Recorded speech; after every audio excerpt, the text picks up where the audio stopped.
Hi, I'm Chad Dumas, author of the newly released Teacher Team Leader Handbook, Simple Habits to Transform Collaboration in a PLC at Work. They say a picture is worth 1,000 words.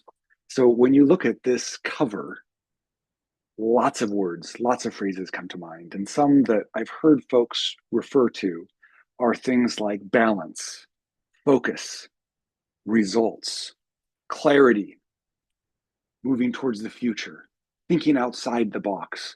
All of these descriptors and many more can be used to describe really the intent and the purpose behind this resource for teacher team leaders. And while it's geared toward the teacher team leader, the skills and content of this book really go beyond only the teacher team leader. If you work with any adult, the knowledge and skills and dispositions included in here will be helpful for you. So, first of all, this book is divided into two parts. So, the first part is focused on who you are as a person, because we know that you matter. And so, the first part really clarifies what is the role of a teacher team leader. And very clearly, that role is to ensure the effectiveness in the team in guaranteeing the team identified grade level essential standards. That's a mouthful. So, we unpack that in the book.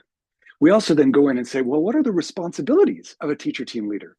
Because many times we take teachers and we say, hey, go be a teacher team leader, but we never clarify what is the responsibilities. So I propose that there's three responsibilities of a teacher team leader in here. And I think that's really important and clear.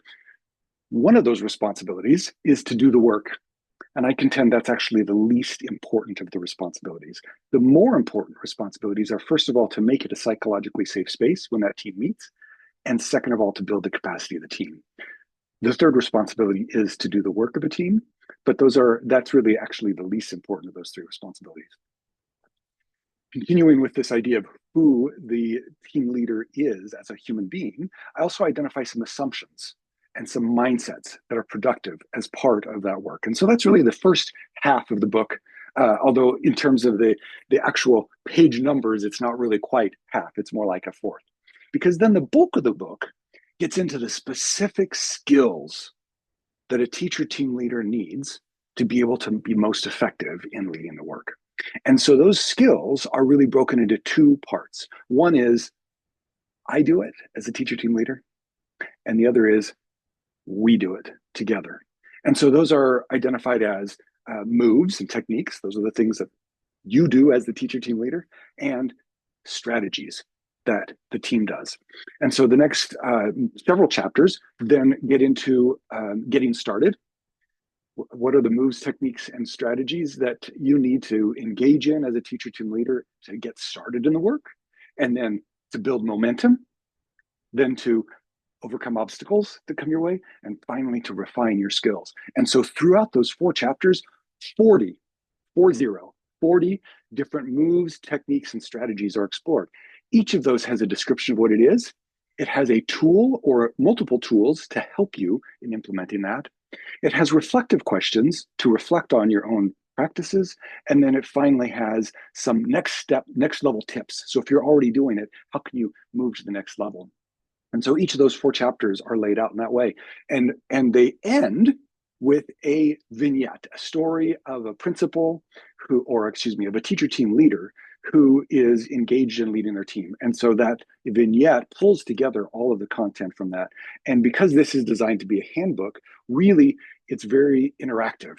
And so at the end of each of these chapters, where there's that story, we have a repetition of the skills, the role or the responsibilities, the mindsets and the assumptions of the moves, techniques, and strategies that are explored. And then there is a reflective tool for the teacher team leader to then go through and say, okay, which of these am I going to do?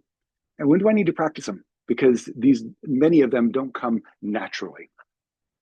And then finally, the last chapter pulls together challenges from the field. As I was preparing to write this book, I asked lots of teacher team leaders, what are the challenges that you encounter?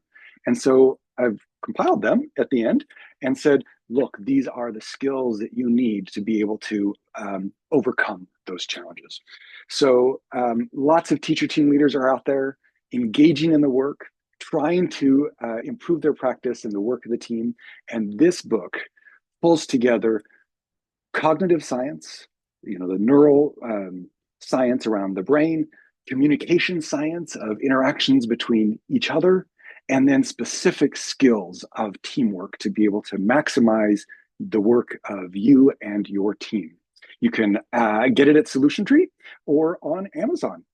And please feel free to reach out and let me know how I can support you and your school and your district in moving forward in helping your teacher team leaders to be the best that they absolutely can be.